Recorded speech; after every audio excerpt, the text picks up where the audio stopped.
Welcome students to the first lecture of Control System 2 EI 304. So today I'm going to introduce this subject called Control System 2 amongst you. Basically this is a review class. Here we are going to understand the last course, that is Control System 1. What are the things we have uh, understood or we have learned, and what we are going to expect to learn in this semester in the subject called Control System 2. So definitely you will understand what is the need of this Control System 2. Already you have learned one course on control, that is Control System 2, then Control System 1. Then why we need to understand or why we need to learn another control subject, that is Control System 2. That background also will be clear. So first I'm going to start with the understanding that what is the purpose of feedback control. So probably this I have asked in your class in Control System 1 also. So what control engineers do basically? So they analyze the stability and performance properties of dynamical system, and also they synthesize the controller for the dynamical system that exhibit desired stability and performance properties. So what we can expect the role of a control engineer. Okay, so they are basically involved with the analysis of stability and performance properties of dynamical system, that already we have understood in the Control System 1, that different stability tools we have understood, and also we have understood the performance indices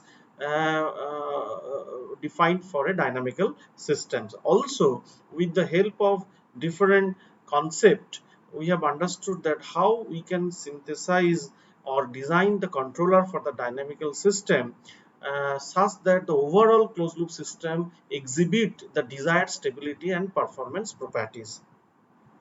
Then next question or next thing what we are going to answer, that is desired properties of dynamical systems. What we are expecting to have a desired properties of dynamical system. First thing is the stability. We are expecting that dynamical system should have the or should or must be stable. So what do you mean by the stability? Now, ability to maintain a desired behavior subject to disturbances and uncertainty. As we have discussed rigorously in the previous classes, that any practical systems will be affected by disturbances and uncertainties. So the in spite of this presence of disturbances and uncertainties in the system, we have to maintain a desired behavior. Okay, and that can be ensured if we able to ensure the stability of the system. And also not only stability, we have to ensure the performance. What the performance? Now, ability to reach a desired behavior without undergoing excessive transient behavior. So that is also important. Not only stable system we are expecting, also the stable system should exhibit a desired performance in terms of transient response. Maybe we want that there will be no overshoot, we want that less settling time, or we can have the less delay time. So all these expectation we can have from the system, and that can be done by designing a suitable controller. So that's why the next thing is that how to achieve these desired properties, and that can be possible only with the feedback control, or that is called the closed loop control strategy. Okay, so now again we will review that what do you mean by the feedback control. Okay, here I told you that we can achieve these desired properties only by the feedback control. So what the feedback control means? So this is a generalized block diagram of a negative feedback control system, where we are observing that the process is indicated by GPS. Okay, and the output of the process is indicated Y, and we want to maintain the desired properties of Y. So that's why it is required to be measured And here you are finding that we have taken a unity feedback. It means that the dynamics of the measuring systems are extremely fast. So now this measured signal is compared with the reference value. The error has been produced. This error information is given to the controller. This is GCS, and we have to design this controller based on the requirement what it is placed for the system in terms of stability or in terms of performance.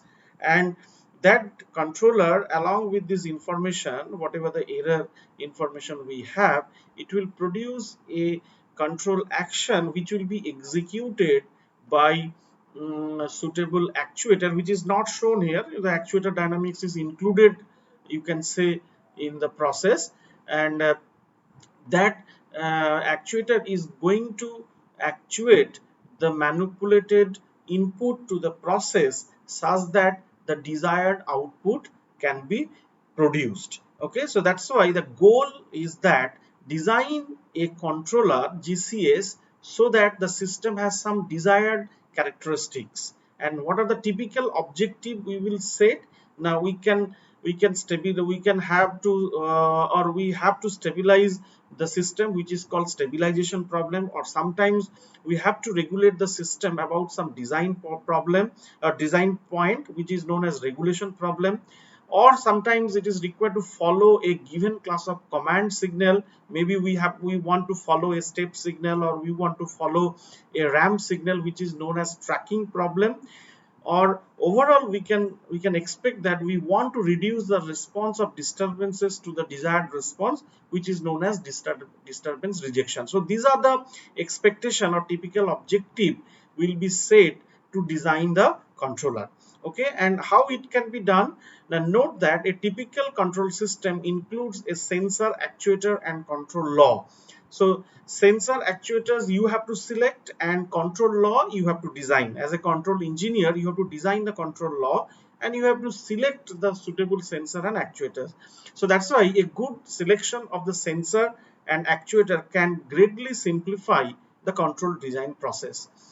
And this course concentrates on the design of control law. Ultimately, we want to design the control law or controller in time domain when the system is represented model in time domain, that is state space representation. So this is in a one sentence we can say what we are going to learn in this subject. Previously or previous semester in control system 1, what we have seen that we have designed controller in frequency domain. Controller or compensator we have designed in frequency domain, and the system is modeled or represented in frequency domain, which is known as transfer function approach. Okay, so if a dynamical system is given to you, then we know that the input output relation can be described by a differential equation. Now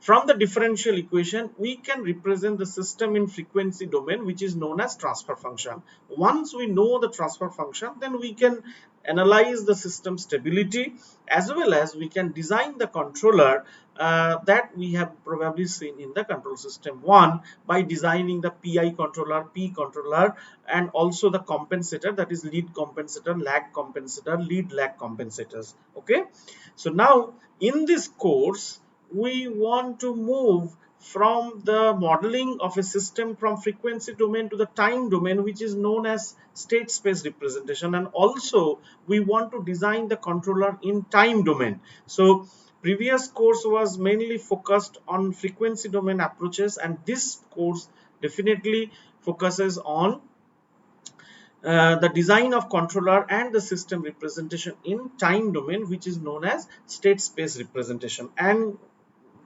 here I want to mention that the previous approach is known as classical control, and this approach is known as modern control. Okay, so now with an example we want to understood that what do you mean by the control. Okay, so here the example we have taken of a hard disk drive control. There also the control mechanism exists. This is a CD drive where actually one basic control problem is that move the head from position x0 to the position x1 x1 in t second. This is the control problem basically exists in the disk drive. So this is the head. So to read the CD drive, you have to move the head from the position x0. X0 is the initial position of this of this head to the position x1 in t second, okay, and maintain head position at x1. So we have to reach from x0 to x1 in finite time, that is t second, and also we have to maintain the head position at x1, okay. So what are the performance requirement? Move head from x0 to near x1 quickly without much oscillation. So that will be the first requirement will be placed to the control engineer, that you have to design a controller position control we have to do in such a way that we can move the head from x0 to near x1 quickly without much oscillation. Another requirement is placed, maintain head position near x1 despite the disturbances present in the system. So these are the two requirements have been given, and now control engineer, the task of the control engineer is what? Now you have to design a feedback control. How? Now constantly you can measure the position xt and update the actuator input ut by designing a suitable controller based on the difference between the head position xt minus x1, that is the desired position, okay. So this is the way you can generate the error. This error information you can give it to a suitable controller. Now controller will execute a control action ut such that you can maintain this performance requirement, that is you can move the head from x0 to near x1 quickly without much oscillation, and also you can maintain the head position x1 once you will reach from x0 to x1 even if the disturbance is present. So this is a typical example of a control problem, and we in our last course I have given several examples of the control problem which exist in the process control, as well as I have given an example of lift control. I have given the example of DC motor speed control. Okay, so these are the examples I have given to understand the control problem.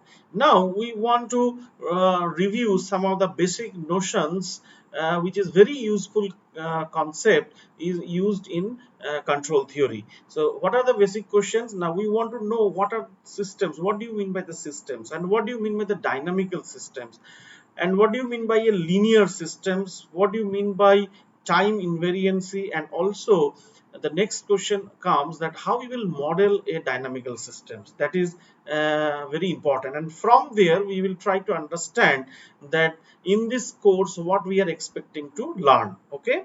So what do you mean by the system? So first question is what are the systems, or to whom you will call system. Generally from the definition we know that the system processes inputs and produces output, okay. So here typically a single input and single output system has been shown, but it is not the generalized case. It may happen that some system exists where multiple input and multiple output may be there, but this definition of the system what I have given, the system receives input, process it, and produces output. This definition can be relooked in a different way. How? Now, some mathematically also we can define the system. How? Now we often represent the system even more generally as maps from one set of variables to another set of variables. How? Now consider a generic system G which takes variables from the set U, okay, and maps them to a set Y, okay. So G is a system which maps from U to Y, which is shown in the block diagram, okay. Now next question is that what do you mean by the dynamical system, because we are interested here to deal with the dynamical systems, not the static system. So what do you mean by the dynamical system? So here dynamic versus static has been defined. So what is that? Now static means, the static system means present output determined by present input only. the present output of a static system determined by the present input only. But for the dynamic system, present output will be determined by the past as well as the present inputs. Okay, past as well as the present inputs. Now what are the example of dynamical systems? Electrical circuits with resistor, capacitor, inductors. In the last that is course, we have seen that only resistive circuit, pure resistive circuit, is a static system. Okay, mechanical system with dampers, spring, masses, etc. will be the example of dynamical system. Biological organisms with genes, proteins, neurons, etc. Sorry, and economic systems with currency, bank reserves, etc. Will be the example of dynamical system. And most importantly, you have to remember that how you will describe a dynamical system behavior with a differential equation. In contrast to that, in case of static system, you will define the input output relation by a algebraic relation. Okay, but in case of dynamical system, you will find that the input output are related by differential equation. Okay, so here one example has been shown of a dynamical system, that is RLC circuit. So here you see VST is the input, ILT the current through the inductor, and VCT is the VCT is the voltage across the capacitor, and IRT is the current through the resistor. So these are the variable has been defined. Now you know that if it is a dynamical system, so definitely it will be described by the differential equation. And how we will find out the differential equation? By applying the fundamental laws. So if it is an electrical circuit, we will apply the KVL, KCL. Instead of that, if it is a mechanical system, then we will apply the Newton's law. Okay, if it is an electromechanical system, then both the laws we will apply to find out the relation between input and output.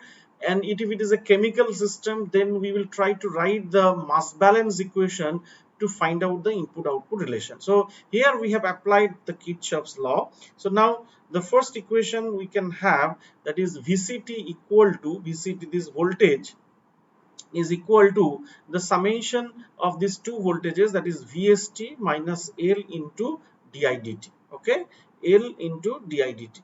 Now in this node, if we apply the KCL, then we are finding that ILT, the current through the inductor, is equal to, that is C into dVCT by dt plus the VCT by R, because the voltage across the resistor is the VCT, so it is VCT by R. Okay, and now if we define that input is the VST and the voltage across the capacitor is the output, then if we want to find out the relation between the input and output, then what we will do? We are finding that VST is the input, VST is the input, and VCT is the output. Now only the variable which has to be replaced, that is IL. So what we will do now, this equation, the equation of ILT, if we will put it in this first equation, then we can have the second order differential equation, which is relating between input and output. You see in this side, that left hand side, all the terms are related to YT, and at the right hand side it is related to the term UT. Okay, here it is example of a CISO system. Here the single input and single output. And most importantly, here has to be noticed that you see we have written two first order equation. Okay, and ultimately by replacing the variable IL, we got a second order equation. Okay, so basically you can think that we have a second order system. Actually, this second order system, which is represented by a second order differential equation, can be represented by two first order differential equation. This concept will be useful when we will discuss in details. Okay, but you have to remember this incident, what I told, that if we are describing a dynamical system by a second order equation, then it is possible to represent the second order differential equation to two number of first order equations. Okay, so if we will generalize it, suppose you have a nth order differential equation, it is possible to represent the nth order differential equation by n number of first order equation. It is possible, and this information will be useful later on. Okay, so now we come to understand that a dynamical system is represented by a differential equation. Now, a second thing is very important to understand, that how we can understand that the system is linear, because last course we have greatly influenced by the linear system. We have treated not only linear system, linear time invariant system. So all the system we have considered for the analysis as well as the synthesis of the controller for linear time invariant system. So what do you mean by the linearity, or how you will judge whether the system is linear or not? So now we have taken a dynamical system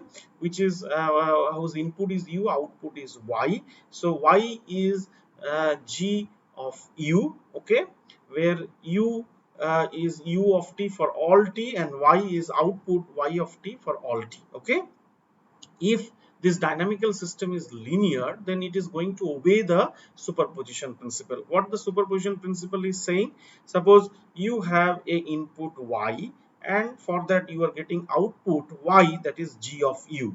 Now suppose you have excited the system by another input, that is suppose v, then you will get another output z, that is z is equal to g into v, g of v. Now suppose you have excited the system with the linear combination of these two input u and v, that is alpha u plus beta v, then you will find that if you excite this linear combination of this scaled input, then you will find that the output will be simply the linear combination of the outputs what you got individually, that is alpha into y plus beta into z. That you can verify what the RLC circuit what we have taken here. So this is the differential equation. Suppose in first case your input is u, okay, and you will get first differential equation, and second case suppose your input is v, so then you will get and output is z, so then you will get zt double dot plus 1 by rc zt plus 1 by lc zt is equal to 1 by lc into vt. Now suppose if you give the input here if you give the input, that is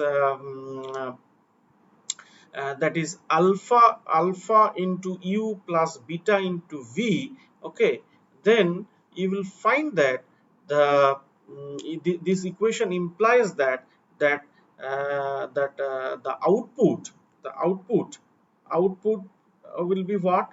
Now output will be g of alpha into u, output will be alpha into y plus beta into z. So then output yt will be replaced by this alpha into y plus beta into z. Okay, now if you replace it, you will find that this is the summation of these two things. Okay, so in this way you can prove the linearity of a system. Now why this linearity is very important or useful property for a system? Now, because if we can solve for the system response to a set of elementary signals, then we can solve the system response to a general signal by decomposing the general signal into a set of elementary signal. Okay, that is very important to understand, because you see if you can understand that this alpha into u plus beta into v is a suppose a general signal. Now if this general signal can be decomposed into the elementary signal, that is u and v, and individually if you know the responses for the system with the input u and v, then you can find out by only adding that two signal that what will be the response for the general signal, that is alpha into u plus beta into v. Okay, so because if we can solve for the system responses to a set of elementary signal, then we can solve for the system response to a general signal by decomposing the general signal into set of elementary signal. Okay. Now another question is comes into our mind, that what do you mean by the time invariancy? Okay, that also we have discussed, because many of you having misconception about the time invariancy. Okay, so how we will define the time invariancy? To define the time invariancy property of the system, before that we are going to explain that the concept of time invariancy is explained, that it should be noted that with f of t minus capital T, where t is greater than 0, referred to as the function ft, is shifted to the origin by the time t. Suppose we have a signal ft which is suppose starting from t0. So if I want to represent the signal f of t minus capital T, it means that it will be shifted t times advance. Okay, so t0 plus t, it is going to start from t0 plus t. So now the definition of the time invariancy is that the system is now called time invariant if for all permissible input variables ut and any starting point in time t0 greater than 0 greater than equal to 0, the following condition is fulfilled for all t greater than equal to t0. What is that? Now, yt describes the output variable for the system at time t with the input variable u of tau. So suppose you have given an input u of tau, and for that you are getting the output y of t. Now suppose if the input is delayed by capital T, means the input is given u of tau minus capital T, then if the system is time invariant, your output also will be delayed by t times. Okay, so y of t minus t capital T will be the output. So this is the time invariancy. So now why this discussion is required? Because previously you will find that most of the previously means the control system 1 we have dealt with the linear time invariant system, and which is mostly the CISO system, means single input single output system. Okay, so now with that, now we are ready to answer that how we will model the dynamical systems. That is very important to understand. There are two mainly approaches we will find, that is, one is called using transfer function approach and another is called state space representation. So already the first course, that is control system 1, is dedicated that if is means how to find out the transfer function model of a system. Okay, and most of the time we found that the transfer function model of a system is for the LTI system and for the CISO system, time invariant and linear, as well as the single input single output system. So what do you mean by the transfer function approach? How we will model a dynamical system using transfer function approach? That example also again we are considering. Suppose you have a nth order system where the input and output is related by this. There you are finding that nth order system is there, so it is dNyt by dtn.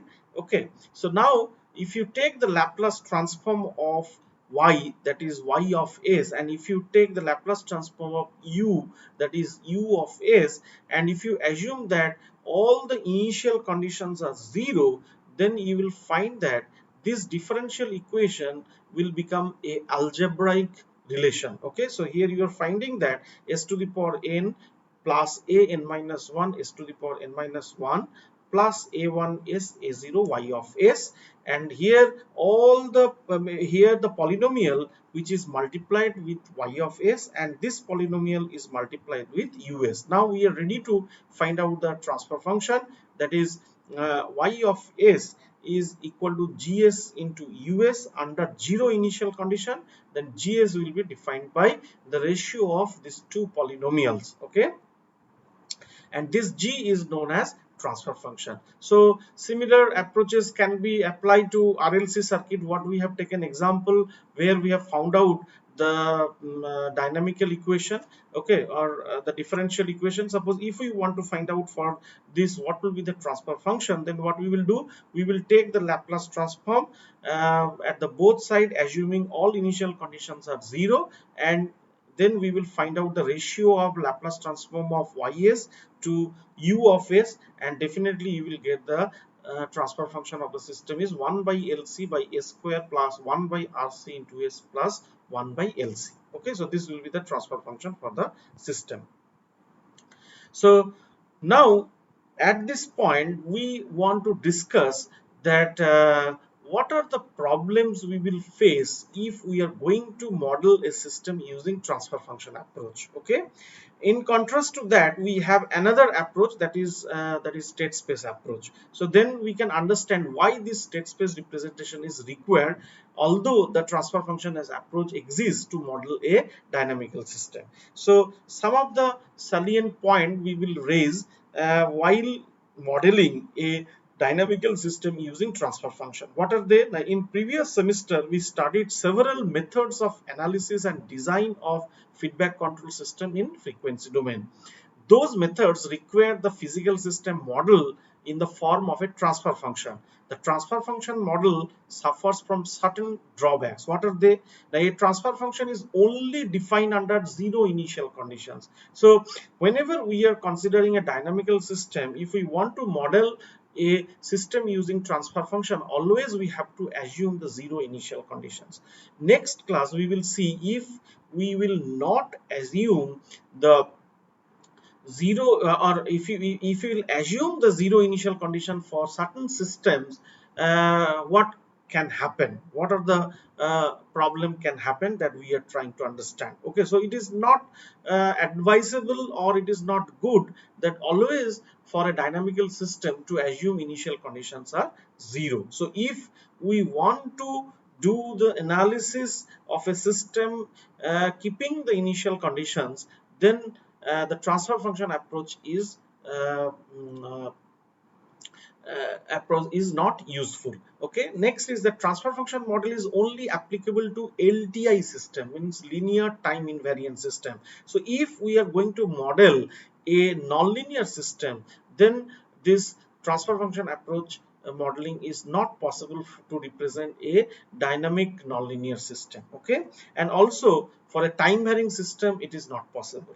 It is generally restricted to CISO system. So with that we have seen. So if it is a MIMO system, then it is possible to represent using transfer function, but it will be at that time a transfer function matrix, which is extremely difficult to handle for the analysis as well as the synthesis of the controller. Okay, the transfer function technique reveals only the system output for a given input and provides no information regarding the internal state of the systems. So that is very important to understand in this course, that what are the contribution of the internal state of the systems. So here in case of transfer function approach, only we will see how the input is related with the output. No internal states we will consider for a system, but we have to consider the internal state of the system because they having a great impact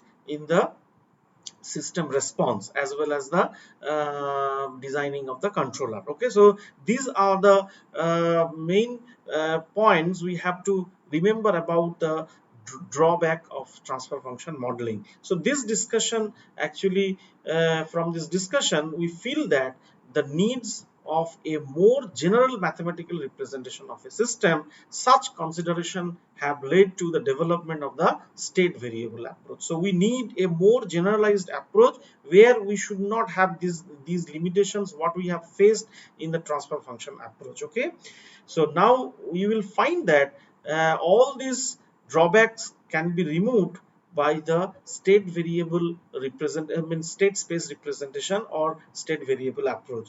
So one thing you have to remember, that the state space representation is a time domain representation. Okay, it is not a frequency domain representation as like transfer function. So it is a time domain approach which provides a basis for modern control theory and optimization. It is a very powerful technique for analysis of linear, nonlinear, time invariant, time varying, CISO as well as the MIMO systems. Okay, so we can represent any kind of system using state state space representation. The organization of state variable approach in such that it is easily amenable to solution through digital computers. Once we will represent the system in state space, you will find that it will be very easy for us to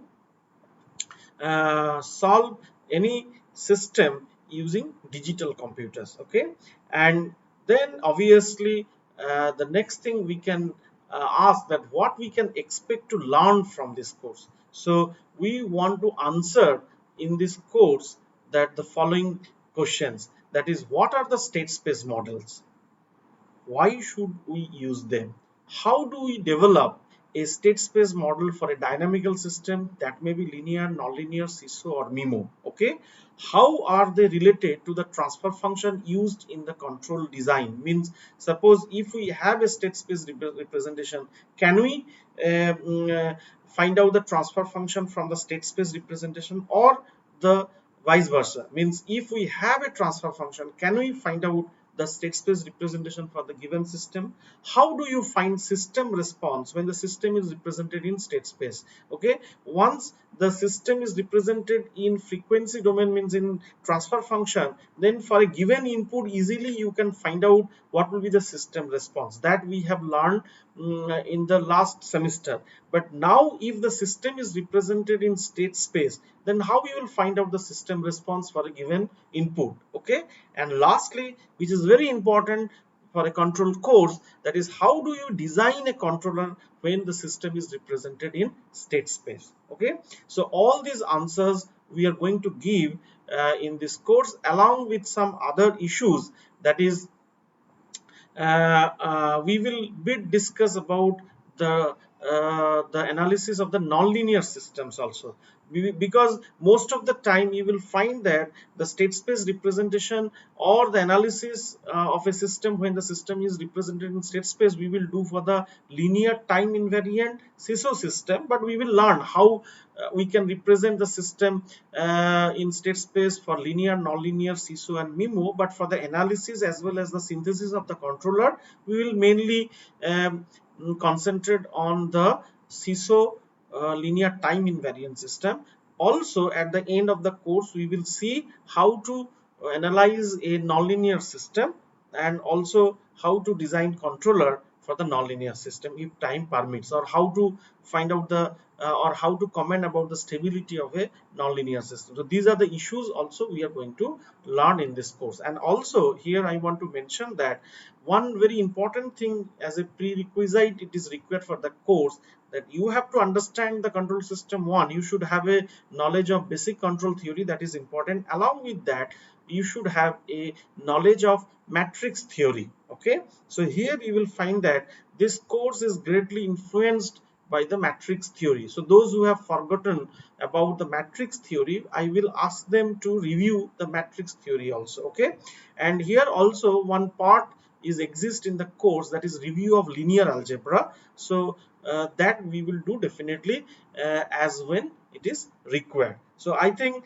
this is clear to you that in this discussion that what the course control system 2 is meant for. So these are the questions we are going to answer. These are the questions we are going to answer subsequently as the course will progress. Okay, so in this course we are going to use the several references or textbooks, that is Norman Nice, Dorf, Bischoff, Ogata, City Chen. Okay, so these are the books we are going to cover, and you will find that the syllabus is designed in such a way that all the topics you will not find in the single book. So but Norman Nice, Ogata, and this dot piece of, if you consult, it is more than enough. Okay, and with that I will stop here, and in the next class slowly we will start that what do you mean by the, or the first question, that is what are the state space model, and